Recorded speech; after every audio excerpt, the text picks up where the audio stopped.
শিক্ষাই একটি জাতিকে এগিয়ে নেয়, সেজন্য এ খাতে সরকারের বরাদ্দ থাকে বেশি। কিন্তু তারপরও শিক্ষার্থী ও অভিভাবকের কপালে দুশ্চিন্তার ভাঁজ পড়ে যখন দাম বাড়ে শিক্ষা উপকরণের। শুধু শিক্ষার্থীরাই নয়, শিক্ষা উপকরণের দাম বাড়ার প্রভাব পড়ে চাকরি প্রত্যাশী থেকে শুরু করে বিভিন্ন শ্রেণী পেশার মানুষের উপরও। যে কলমটা আগে আমরা 3 টাকা দিয়ে কিনতাম, এখন সেই কলমটা 10 টাকা দিয়ে কিনতে হয়। আগে যে খাতাটা আমরা কিনতাম 50 টাকা দিয়ে, এটা এখন 150 টাকা দিয়ে কিনতে হয়, 3 গুণ বৃদ্ধি পাচ্ছে। আপডেট তথ্যের কারণে আমাদের নতুন বই কিনতে হয়, কিন্তু যে হারে বইয়ের দাম বাড়ছে, যখন নাগালে বাড়ে চলে যাচ্ছে তখন পড়াশোনার প্রতি অনীহা তৈরি হচ্ছে, আর অনীহা তৈরি হলে দেখা যাচ্ছে আমরা অনেকে পড়াশোনা ছেড়ে দিচ্ছি। নরসিংদীতে এমন চাকরি প্রত্যাশীর সংখ্যা প্রায় 1.5 লক্ষ। এছাড়া জেলায় সব মিলিয়ে শিক্ষার্থীর সংখ্যা অন্তত 5 লাখ। বছর ঘুরে বই খাতা এবং সংশ্লিষ্ট সরঞ্জামের দাম বেড়েছে গড়ে 20%। কয়েক বছরের ব্যবধানে এসব শিক্ষা উপকরণের দাম 50 থেকে 100 টাকা বেড়েছে দাবি শিক্ষার্থীদের। কিছু ক্ষেত্রে তা দ্বিগুণের বেশি।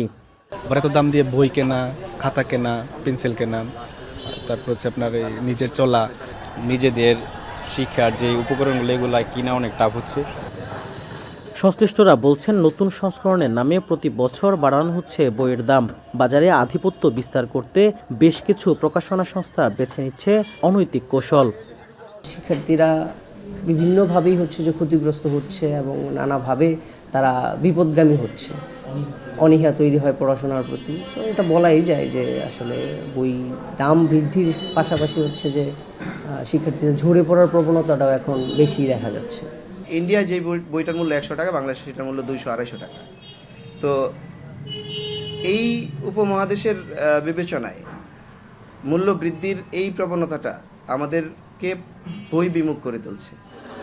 ফি বছর প্রায় 20% করে শিক্ষা উপকরণের দাম বাড়ার যৌক্তিক কারণ ছাড়াও বেশ কিছু অজানা কারণও রয়েছে বলে দাবি জেলা পুস্তক বিক্রয় সমিতির। প্রতি বছরে মূলধন বৃদ্ধি হচ্ছে, যার কারণে অনেকে এই সময়ের সাথে তাল মিলাতে পারছে না, যার জন্য তারা বইয়ের ব্যবসা ছেড়ে অন্য বিকল্প ব্যবসা এবং প্রবাস জীবন পর্যন্ত বেছে নিতে তারা বাধ্য হচ্ছে। শিক্ষা উপকরণের দাম বাড়লে বেড়ে যায় শিক্ষার্থী ঝরে পড়ার সংখ্যা, সাথে সংখ্যা বাড়ে অপরাধ প্রবণতার।